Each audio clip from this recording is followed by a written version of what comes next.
Existe-t-il une dimension surnaturelle? Un monde au-delà de celui que nous connaissons?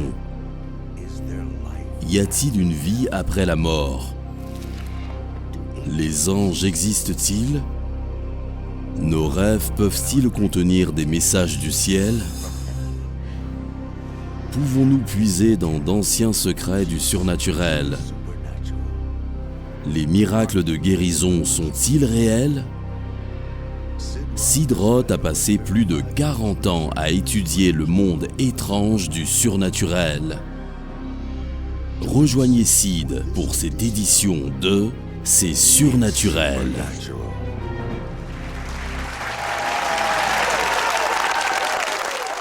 Salut, bienvenue dans mon monde, tout est naturellement surnaturel. Mon invité est un voyant, ce qui veut dire qu'il voit dans le monde invisible comme la plupart des gens voient dans le monde naturel. Et voici ce qu'il m'a dit. Les anges de nombreuses personnes, et tout le monde a un ange, beaucoup de vos anges sont au chômage. Pourquoi ? Parce que vous ne savez pas comment coopérer avec eux. Quelqu'un veut-il apprendre ?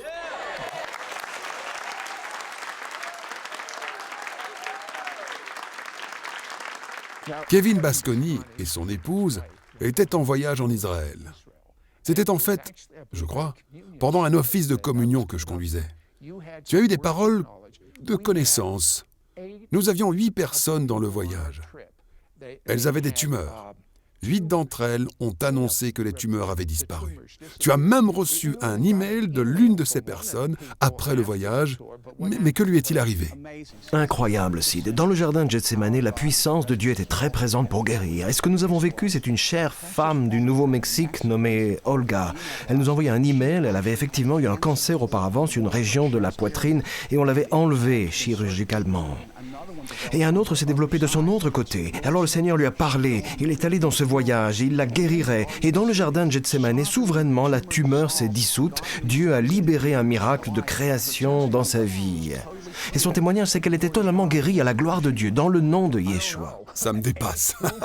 8 tumeurs disparaissent. Mais Kevin, ça peut quand même se comprendre. Parle-moi de ton expérience avec un ange qui a fait des miracles de création et des miracles financiers. Oui, c'était extraordinaire. Cathy était avec moi et elle a été témoin. C'était tard le soir et comme je comptais l'argent d'une offrande à l'un de nos événements, des billets de $100 se sont multipliés dans mes mains. C'était comme un coup de foudre. Après ce jour-là, nous avons commencé à voir des miracles incroyables, des miracles de création avec guérison, mais aussi avec provision. J'ai vu des choses se multiplier, comme de l'essence dans ma voiture. Des gens ont vu l'argent dans leur compte en banque se multiplier. Des gens ont vu de l'argent dans leur portefeuille se multiplier. Toutes sortes de signes et de prodiges étonnants puisque Dieu a libéré cet ange de miracles de création pour nous accompagner dans la prédication de l'évangile du royaume. Alors, parce que tu es voyant, un voyant est quelqu'un qui peut voir ce qui se passe dans le monde invisible.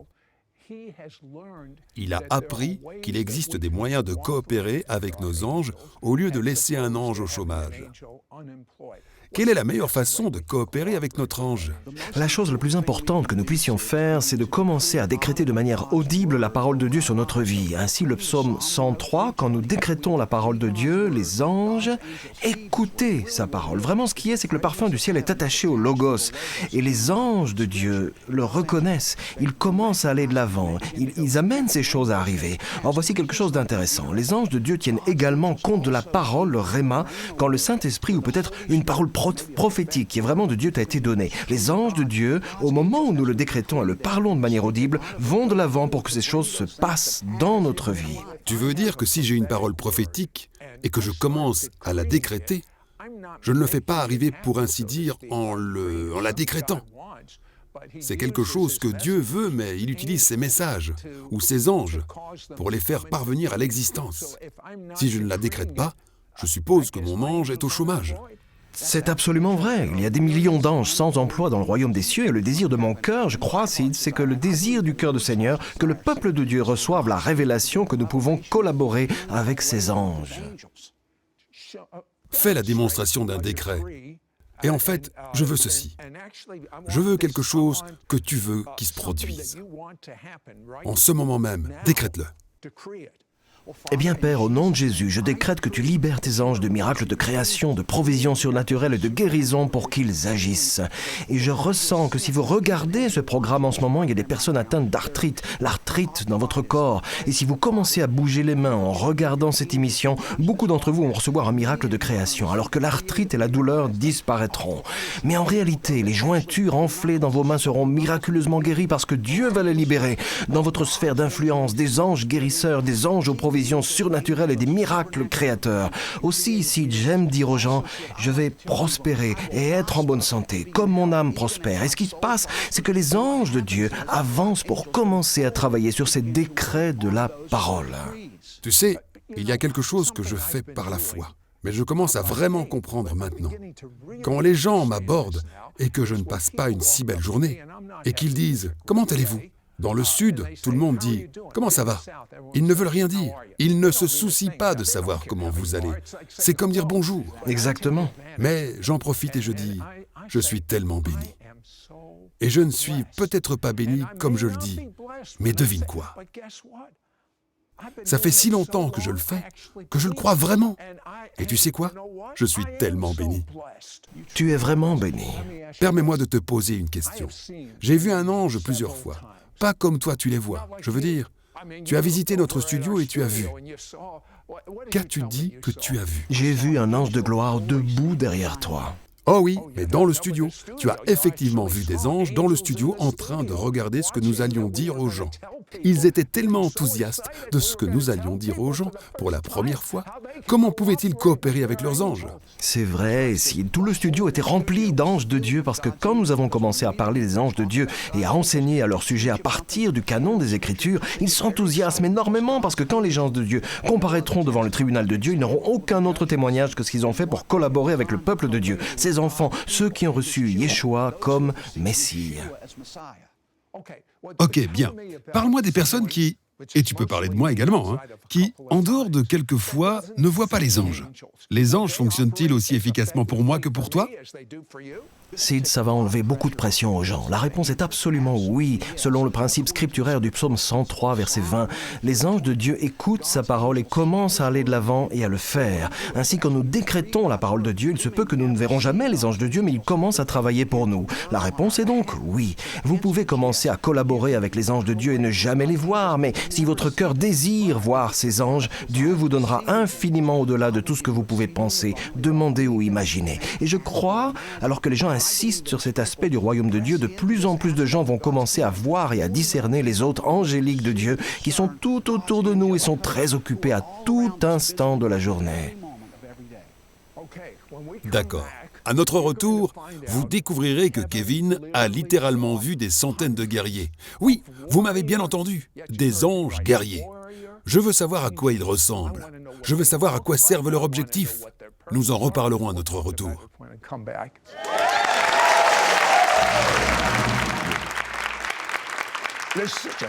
C'est un sujet tellement fascinant, les anges. Et en ce qui me concerne, on n'enseigne pas assez, on n'en parle pas assez.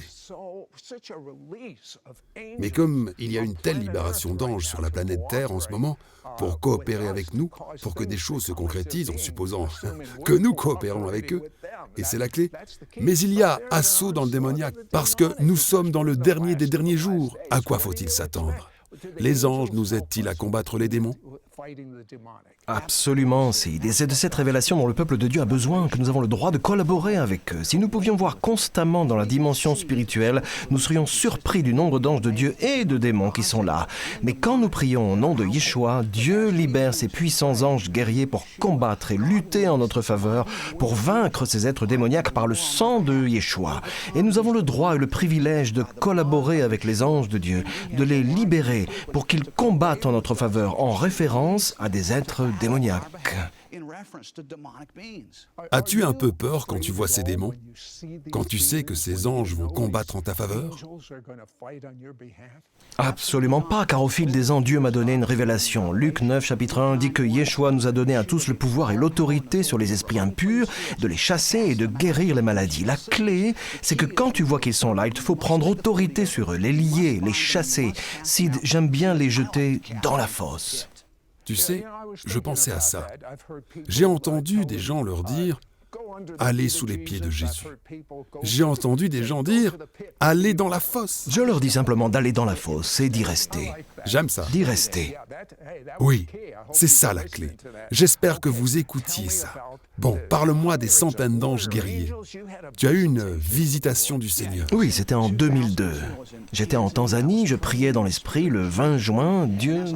Et comme je priais en esprit, les cieux s'ouvrirent, Sid, et je vis les anges de Dieu commencer à monter vers Jésus, puis à descendre depuis Jésus. Et j'ai su par révélation qu'il les envoyait dans différentes nations du continent africain pour faire avancer le royaume de Dieu et exercer le ministère dans les nations et les villes pour des ministères et des individus.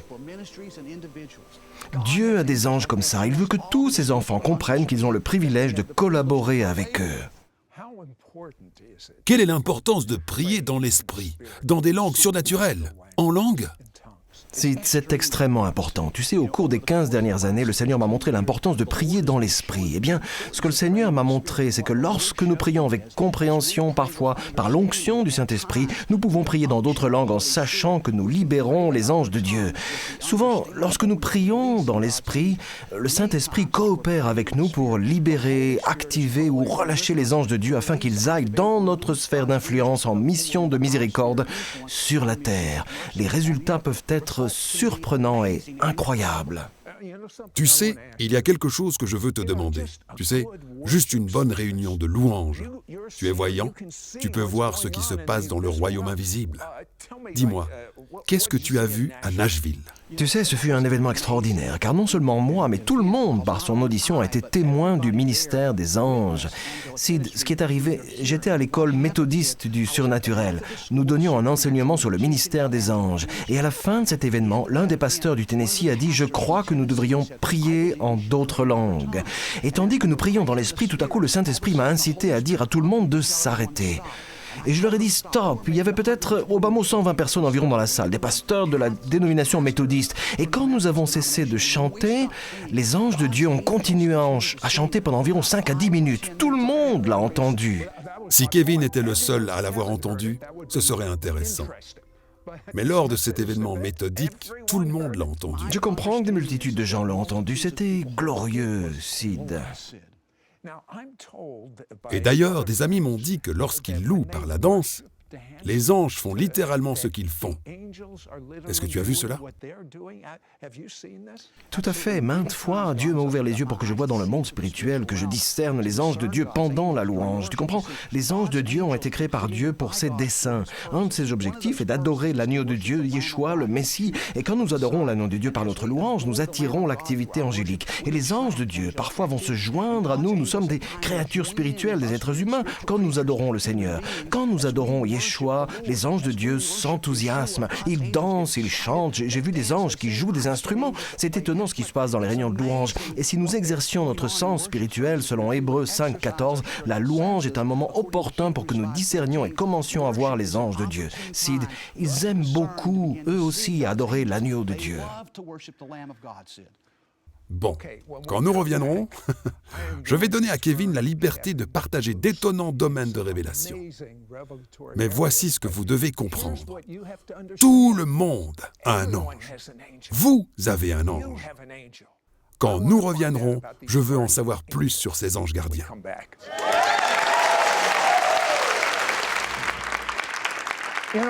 C'est tellement réconfortant de savoir qu'il y a des anges guerriers qui créent des interférences pour nous. Kevin, ta vie a-t-elle déjà été épargnée par un ange ? Bien des fois, Sid, et sur le champ de mission et lors de voyages de ministère. Mais tu sais, il y a eu une fois bien particulière. Au début de la journée, ma femme et moi, nous aimons faire nos cultes personnels. Je prie, je demande au Père, au nom de Yeshua, de libérer ses anges pour qu'ils aillent devant nous et redressent nos sentiers pour ce jour. Un jour, Cathy et moi étions en route pour une réunion du ministère et un homme a grillé un feu rouge. Et sa voiture allait nous rentrer dedans. Il n'y avait aucun moyen d'y échapper, nous étions au milieu de l'intersection et j'ai seulement dit « Yeshua ». J'ai dit « Jésus au secours » et cette voiture a littéralement traversé l'avant de notre voiture. Le gars, au moment où il passait, était comme... Parce qu'il savait qu'il traversait notre voiture. Et je sais, sans l'ombre d'un doute, que Dieu a envoyé ses anges pour exercer un ministère pour nous. Selon le modèle de Hébreux 1:14 et du psaume 91, nous pouvons activer nos anges gardiens pour qu'ils exercent leur ministère envers nous. Eh bien, parle-moi des anges que tu as rencontrés à Londres. Oh, c'était incroyable. Nous exercions notre ministère à Londres dans une église de Clapham Common et nous faisions une pause et nous marchions dans la rue à Londres, en Angleterre. Je sentais que quelqu'un me touchait les épaules et je me retournais sans cesse, mais il n'y avait personne. Alors j'ai demandé au Saint-Esprit, « Seigneur, qu'est-ce que c'est ?» Le Saint-Esprit a dit, « Kevin, c'est ton ange gardien. Il se tient derrière toi et je sentais ses ailes étalées au-dessus de moi. » Or, tu sais, Sid, à Londres, les gens sont comme refermés sur eux-mêmes. Ils font pas beaucoup de contact visuel. Mais ce grand homme maigre est passé. Tout à coup, ses yeux sont ouverts et sa bouche est ouverte. Il m'a juste regardé alors qu'il passait et puis il s'est arrêté. Et je me suis arrêté, je l'ai regardé, il s'est rapproché de moi. Il a dit, « Excuse-moi, mon pote, je sais pas si tu sais, mais j'ai pensé que tu aimerais le savoir. Il y a un très grand ange qui marche derrière toi et il a ses ailes déployées au-dessus de tes épaules. » Eh bien, Sid, c'est ici au moment propice à l'enseignement. Cet homme n'était pas croyant en Yeshua, c'est une personne ordinaire. Et si Dieu peut ouvrir les yeux d'une personne ordinaire pour qu'elle voie ses anges, que peut-il faire pour ceux qui connaissent le Seigneur comme le Messie? Parle-moi d'un terme qu'on entend tout le temps et qui est même biblique. Ange gardien. Absolument. Le psaume 91, verset 12 est le verset que la plupart des gens utilisent en référence à cela. En Matthieu 18, Jésus est en train d'enseigner et ses disciples lui amènent un petit enfant. Jésus dit « Veillez à ne pas offenser un de ces petits-enfants, car au ciel, leurs anges voient continuellement la face de leur Père. » Alors, Sid, voilà où je veux en venir. Si nous avons des anges gardiens en tant que petits-enfants, les perdons-nous lorsque nous grandissons? La réponse est non. Ce qui se passe, c'est que nos mentalités changent. Nous passons d'une mentalité hébraïque ou enfantine à une mentalité grecque. Nous ne croyons plus que c'est possible. Tout le monde a au moins un ange gardien. Et quand nous décrétons la parole de Dieu sur notre vie, nous les activons, les libérons pour qu'ils aillent de l'avant et exercent un ministère en notre faveur. Dans le livre de l'Apocalypse, Jean tombe aux pieds d'un ange pour l'adorer. L'ange dit « Veille à ne pas faire cela. Je suis ton compagnon de service. » Le terme grec est « sounolos ». Il signifie « collaborateur du même genre divin ». Or, Sid, je sers un roi divin, et toi? Il s'appelle Yeshua. Il est le chef des armées angéliques et parfois, Dieu nous donne le privilège de collaborer avec ses armées angéliques. Maintes fois, cela prend la forme de libérer les anges gardiens de Dieu pour qu'ils entrent dans notre sphère d'influence, notre famille, notre ministère, notre État, notre nation, afin de faire des missions de miséricorde, afin de recréer le Seigneur Jésus dans notre sphère d'influence. Eh bien, je suis vraiment fasciné par le don que Dieu t'a donné. Hier soir, nous étions au restaurant et tu m'as dit, la femme du serveur, ou tu as dit au serveur, votre femme a-t-elle des migraines? Et le gars a eu l'air, il avait reçu une éducation chrétienne, mais il était loin de Dieu, comme il l'a admis plus tard. Et il a dit, ouais, ma femme a d'horribles migraines. Alors, nous avons prié. Il revient quelques minutes plus tard. Je viens d'appeler ma femme et elle est tellement heureuse que les migraines ont disparu. Je pense qu'elle était plus enthousiasmée par le fait qu'elle ait prié pour recevoir le Seigneur en tant que Yeshua et Sauveur. Et il l'a fait à la table. C'est pourquoi Dieu nous a donné tous ces dons. Que s'est-il passé à Terre-Neuve? Tu sais, Terre-Neuve, c'était incroyable. Je commence tout juste à entrer dans cette étape. Maintenant, tu comprends, Sid, c'est ce que j'appelle une courbe d'apprentissage du surnaturel. Et ça fait environ 15 ans que je me lance dans cette voie. Mais quand Dieu a commencé à m'ouvrir les yeux pour voir ses anges, j'étais à Terre-Neuve. Et j'ai été emmené au ciel et le Seigneur Jésus m'a assigné un ange guérisseur. Et pendant ce temps, je suis redescendu et le Seigneur a commencé à me conduire à exercer un ministère auprès des gens. Et les tumeurs se dissolvaient. Et dans la maison d'une femme, la gloire de Dieu s'est manifestée alors que cet ange se tenait derrière moi et j'ai pu lui dire les secrets et les désirs de son cœur, vraiment lui faire du bien. Mais Dieu a des anges comme celui-ci dont il veut que tous les siens soient conscients, car nous pouvons collaborer avec eux. Voudrais-tu prier tout de suite, car tu crois que chaque croyant rempli de l'Esprit peut vivre dans ce royaume? Je le crois. Prie pour nous. Je crois que tout comme Élie a prié dans le livre de 2 Rois, il a prié le Seigneur, il a dit « Seigneur, je prie que tu ouvres les yeux de mon serviteur. » Et je veux simplement décréter pour ceux qui regardent maintenant que la Bible dit « Et Dieu a ouvert les yeux du jeune homme pour voir les anges et les chars tous sur la montagne. » Je prie au nom de Yeshua Yamashia que l'Esprit du Très-Haut, ô Dieu, le Saint-Esprit, le Roi Hakodesh de Dieu, commence à tomber sur vous pendant que vous regardez. Et que comme vous commencez à vous intéresser au ciel, Dieu ouvrira vos yeux spirituels spirituel, pour que vous puissiez voir que ceux qui sont pour vous sont plus nombreux que ceux qui sont contre vous. Et Père, je te rends louange et honneur et gloire d'avoir activé les yeux du cœur des gens, éclairé leur discernement spirituel afin qu'ils puissent reconnaître la vérité du royaume des cieux, afin que tu puisses donner la sagesse et la révélation et que nous puissions collaborer avec les anges de Dieu pour les libérer dans notre sphère d'influence. Et je sens aussi qu'il y a des anges de guérison et de miracles, comme nous en avons parlé, qui sont libérés dans votre sphère d'influence en ce moment. Que vous soyez dans un autre état ou dans un autre pays, placez votre main sur la partie de votre corps où vous avez besoin d'être touché, où vous avez besoin d'une guérison, où vous avez besoin d'un miracle. Ô Père, au nom de Jésus, je libère et active tes anges de guérison et de miracles créatifs pour exercer un ministère auprès de ceux qui suivent ce programme actuellement, au nom de Yeshua HaMashiach. Amen. Je guéris. J'entends en ce moment même guérison, le coup d'une personne qui est en train d'être guérie en ce moment. Plutôt, Kevin a parlé de l'arthrite dans vos doigts, votre main. Je l'ai entendu en même temps. La partie gauche de l'estomac de quelqu'un est en train de guérir maintenant. Il y a de l'oppression dans le cerveau. Vous êtes en train de guérir dans la région du front, du cerveau ou d'une région quelconque. Des dos sont guéris. Bien, franchement, cet ange doit être ici. Parce que la guérison explose. Vous étiez, en fait, les gens disent, eh bien, si Sid ou Kevin citaient seulement le nom de ce avec quoi je me débat. J'ai une meilleure idée. Le Messie a pris chacun de vos péchés, chacune de vos maladies, chacune de vos douleurs. La présence de Dieu est si forte. Quel que soit votre besoin, cancer, je te lis au nom de Jésus et t'ordonne de partir. Soyez guéris au nom de Jésus. Je suis enthousiasmé par Jésus. Et vous ?